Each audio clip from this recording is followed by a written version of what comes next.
Hello students, today I am going to talk to you about proliferation of castes.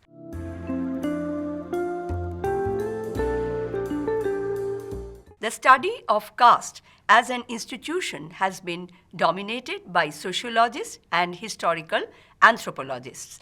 They, however, focus primarily on the colonial and the post-colonial period. However, the roots of the caste system goes far back to ancient India and spread and intensified during the early medieval phase of Indian history.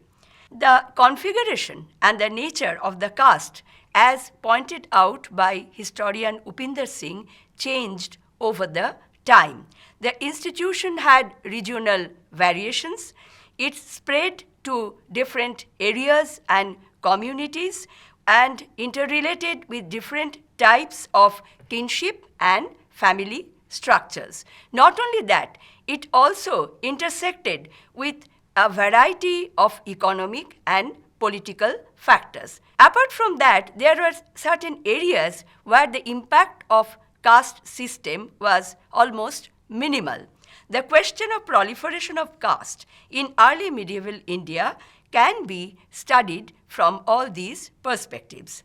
Manu Devadevan thinks that the fourfold classification of the social order as forwarded by Purusha Sukta was an important theoretical development. The basis of the Varna scheme is not directly analyzed in Purusha Sukta, but by the 6th century BCE, it was accepted that the Brahmanas, Kshatriyas, Vaishyas and Shudras had their respective spaces in the field of sacrifice and learning, power and protection, trade, cultivation, and cattle keeping, as well as for the Shudras serving the upper three varnas. The classification, however, was no way exhaustive as it excluded the artisans, the herdsmen, and with the gradual progress of urbanization, several vocational groups as well. As early as the time of Purusha Sukta, the Varna order failed to represent all the segment of the social structure. By the early medieval phase, so many factors like political, socio-economic and religious conditions were making their mark, and the social structure was becoming all the more complicated. And this invariably led to the proliferation of the established social divisions. Contemporary sources, both epigraphic and literary, help us to assess the context of such changes. Now I am going to talk to you about R.S. Sharma and his theory regarding the proliferation of castes.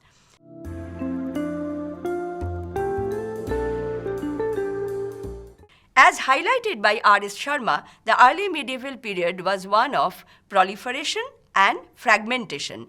The existing Varna came to be divided into many castes, new tribes, and the castes were annexed within them. Brihat Chatti Varna is the name of a village where 36 Varnas resided, and this fact is referred to in a 10th century copper plate found in Bengal. Several villages having similar names in present-day Bihar perhaps could have originated from the early medieval period. Now coming to the Brahmanas.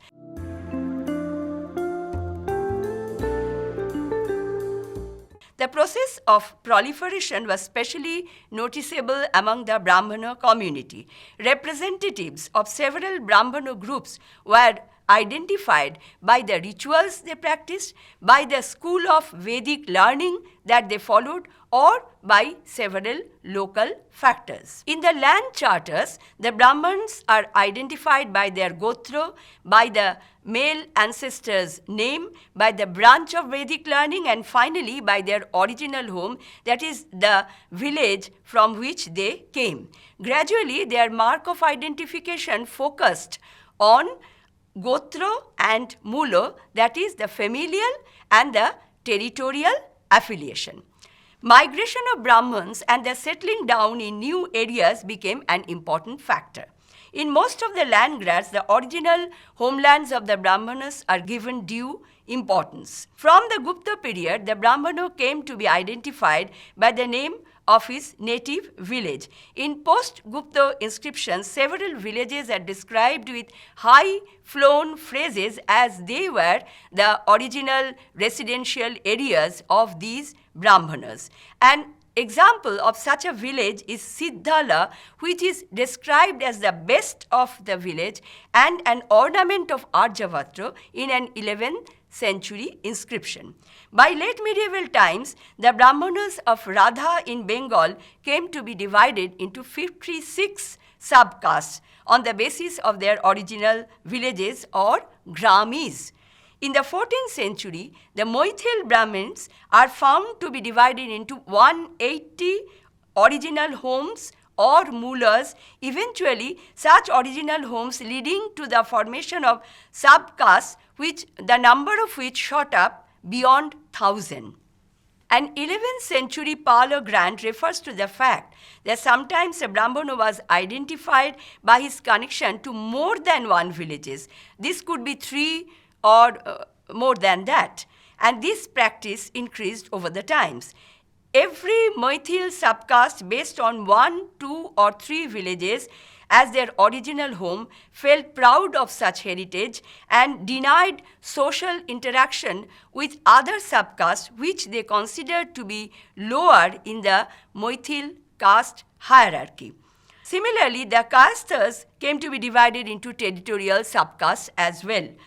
Karana castas of Bihar maintain their lists of the original homelands or mulas just like the Moithil Brahmins.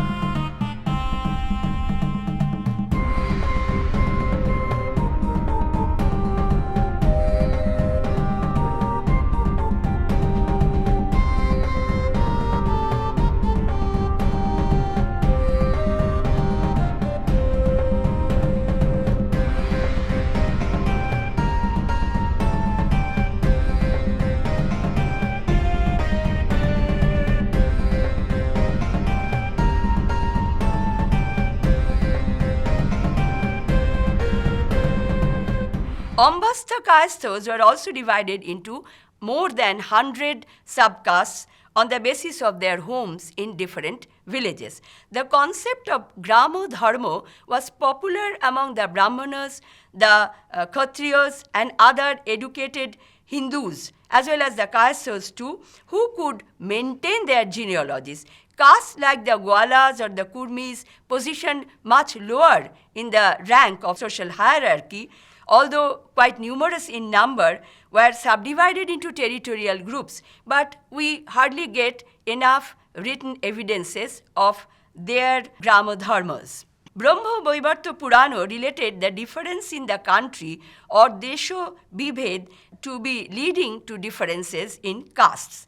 This is particularly true not only in case of medieval Brahmins, but it is true as well of other social groups belonging to other Varnas. Now coming to the Kshatriyas.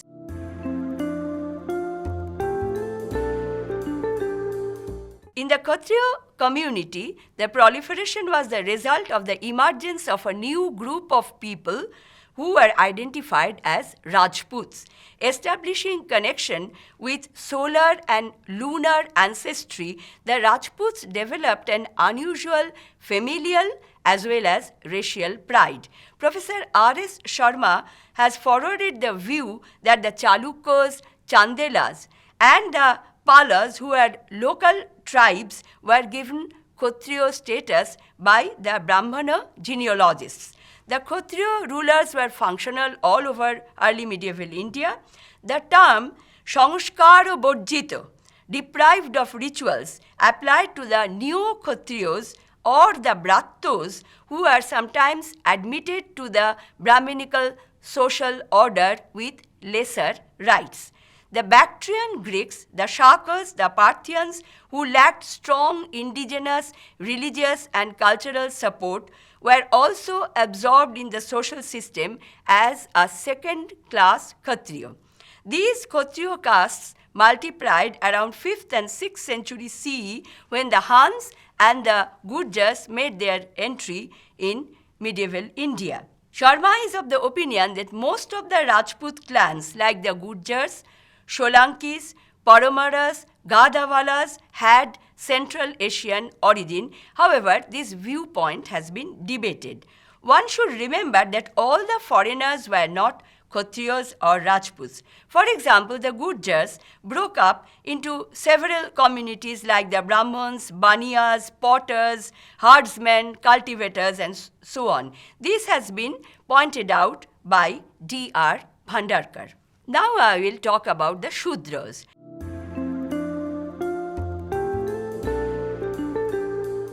In early medieval times, the Shudras were connected with largest number of castes.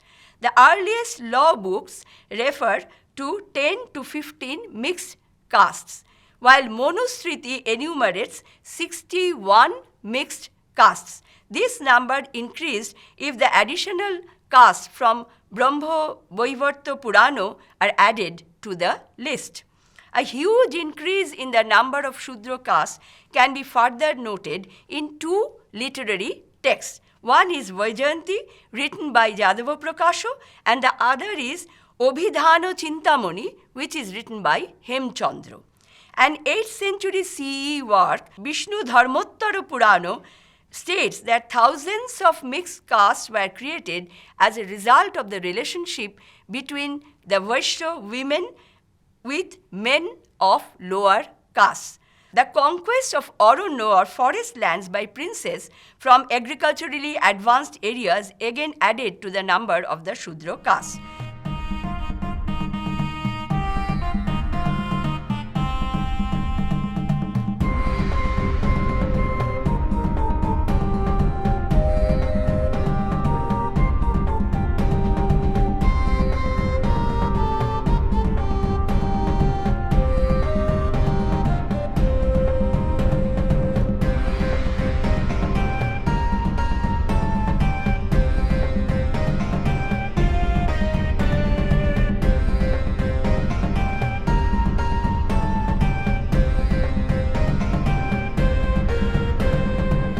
The suppression of the Shabars, Bhils, and Pulindars was a part of this process. Again, all the Deccan powers fought against the Abhiras to induct them within the Brahminical order.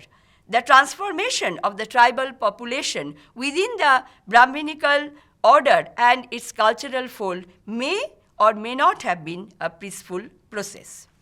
The superior culture of the Brahmins became successful, who not only taught new script, language, and rituals, but also introduced plough-based cultivation, new crops, preservation of cattle wealth, and similar things. However, a tribe was not absorbed as one caste or varna. For example, there were Abhira Brahmanas, Abhira Kayasthas, Abhira Vaishyas, Abhira Shudras, Abhira goldsmiths, and carpenters. Most of the Abhiras became part of the Brahminical society as Shudras. But the interesting thing to note here is that they were allowed to retain their jati dharma or their indigenous customs and practices. The Abhiras, the Agarus, the Ambastas, the Vilas, the Chandalas are mentioned as mixed castes in various literary texts. They were the tribal people accommodated in the established social order either as pure or as impure Shudras. Professor R.S. Sharma, who had interpreted the state system of India from the perspective of feudal model, argues that the transformation of crafts into castes led to multiplication of Shudra castes as well.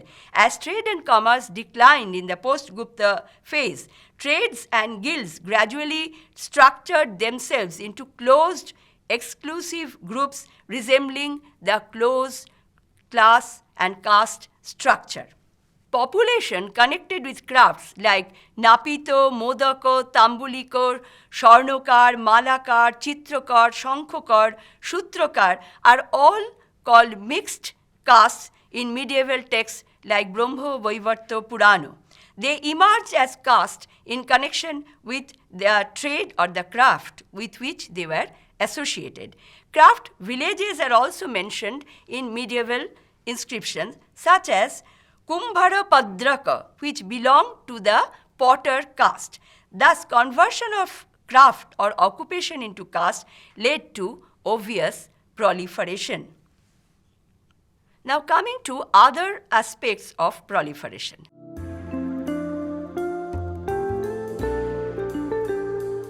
Here I'll talk about the impact of religion.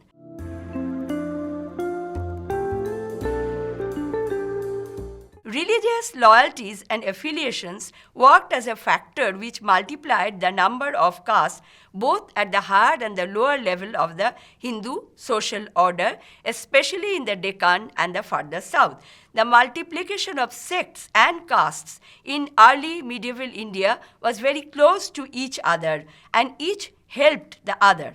Shaivism, Buddhism, Jainism, Vaishnavism all proliferated into a number of sects.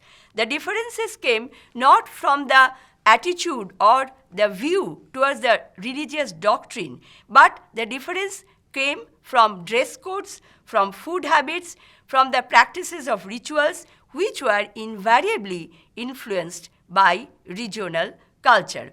Buddhism had been divided into 18 sects from a very early stage. In early medieval era, Jainism came to be divided into 7 sects just in Karnataka alone.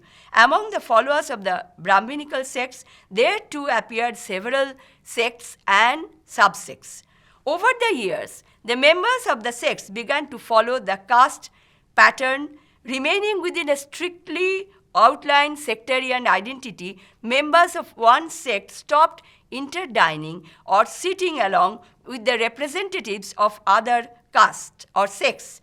By the late medieval period, such sects developed features of full-fledged caste hierarchy. The Lingayats and the Veerashaivas in Karnataka and the Radhaswamis in northern India formed separate castes. In Rajasthan and other parts of western India, the Jains came to constitute a large caste group divided into several subgroups or sub-sects.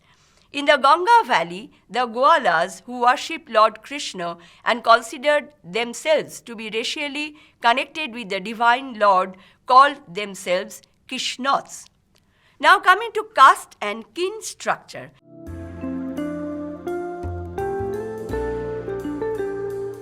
Growth of landed class influenced the mutual relationship of caste and kin structure. Since the Vedic times, tribes, clans, and lineages were converted into castes.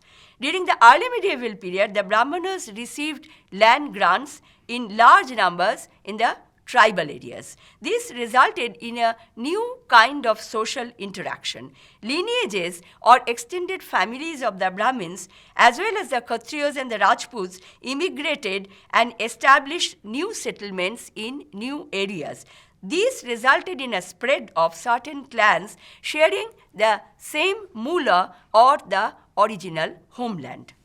A striking aspect of the various kin groups in early medieval period was their effort to sanctify their power and position through legitimization. Various methods like induction in the Brahminical order, learning Sanskrit, claiming links with mythological ancestry, and polygamy were some of the methods that were applied. In course of time, several royal houses, which were originally considered to be of tribal origin, legitimized themselves with the help of the Brahmanas. The area involving the issue of how the tribal lineages were transformed into higher caste needs to be analyzed separately. The strict demarcation of Varna order was thus getting somewhat modified during the early medieval time frame. The emerging similarities between the Vaishyas and the Shudras may suggest that agriculture, cattle keeping, and artisanal activities once identified with the Vaishyas alone were now open to the Shudras as well. The Shudras were no longer confined to the task of serving only the 3 upper Varnas. There also came a change in the work pattern of different social classes. Expansion of sedentary settlements, particularly to the non-arable zones, gave the Shudras an opportunity to cultivate lands. Again, under the influence of Jainism, the Vaishyas detached themselves from agriculture as ploughing of the land was viewed to involve killing of many unknown and unseen lives. Some lawgivers allowed the Shudras to perform various sacraments from which they were barred earlier, although they were not allowed to utter Vedic mantras. Coming to the Kayasthas and the Vaidyas.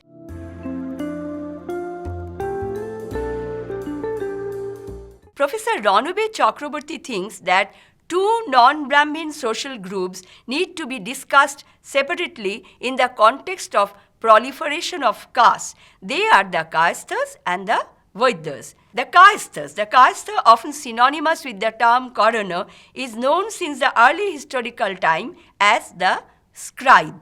From 600 CE onwards, the rise in the issue of land grants and the presence of the term Kayastha in several copperplate inscriptions seem to be correlated, though they were not mentioned as a separate jati or caste, but their independent profession was indicated in context of record keeping of such land grants. Such profession, this we must keep in mind, such profession could be taken up by different varnas or by different social groups as well. Since 900 CE, as pointed out by Chitrarekha Gupta, a marked feature on the part of the Kayasthas was to claim a distinct lineage like Balabha Kayastha Vangsha.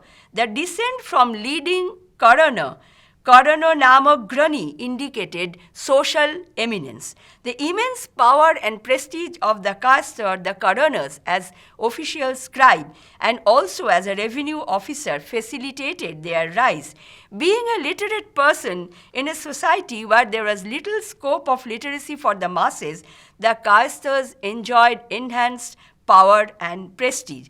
Their access to political and administrative circles also strengthened their status. Gradually, the Kayasthas came to be considered as the most important non-Brahmin educated group, particularly in eastern India, and their social position was second to that of the Brahmanas. In a period of time when the royal copper plate charters were issued in huge numbers, the Kayasthas as scribes became indispensable for royal administrative system. With regards to their access to the revenue records, the Kayasthas came to be recognized as high power-owning revenue officers. Again, there was enough scope of misuse of power by the Kayasthas in collusion with the landlords, the rulers, and the local administrators. They threw a challenge to the monopoly of the Brahmanas as the only literate group so far, that is before the coming of the Kayasthas, who were close to the ruling lineages. The Kayasthas have been negatively portrayed in several Brahminical texts. Kalhana in his Rajatarangini compares the Kayasthas with snake for their greedy nature. Kayastha Sharpashpadam, that is the word that Kalhana used.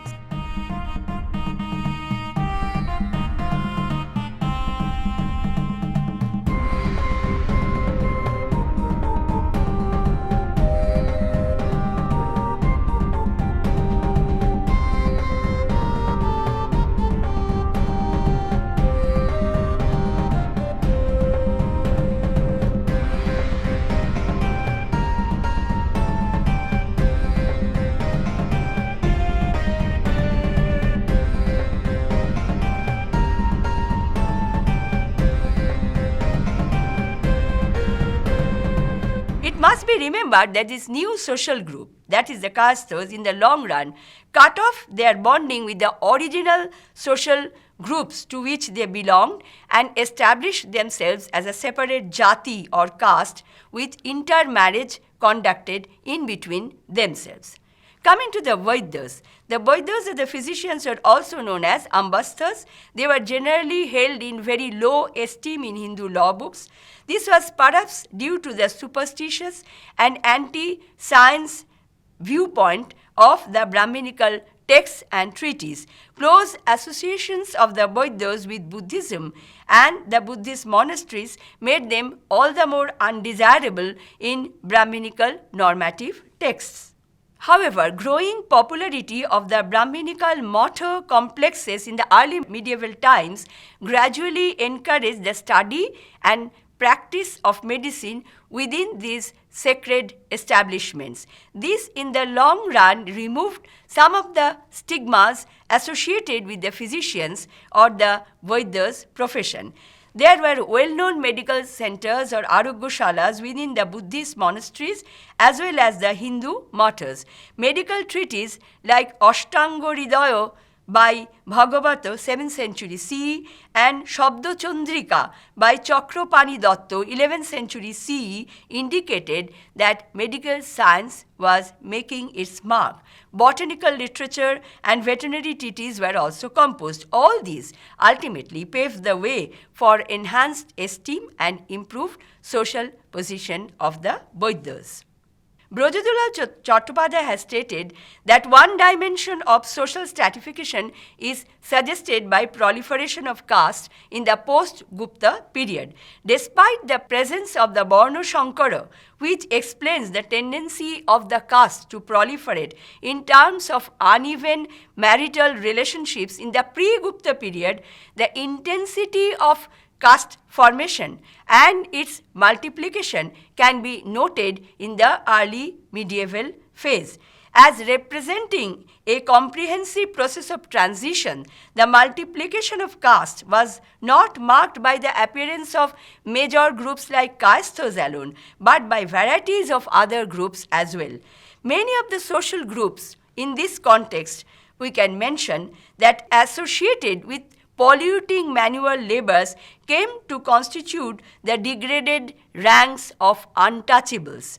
The Brahminical social order placed them below the Shudras and defiled them as the fifth Varna.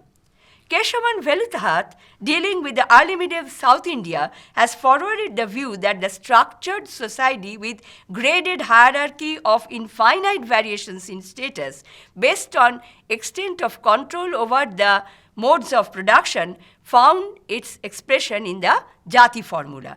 He raises the case of the Velala caste, which is identified as a Shudra Varna, though in reality they enjoyed almost equal status with the Brahmanas on account of their control over the land assets. Coming to the conclusion,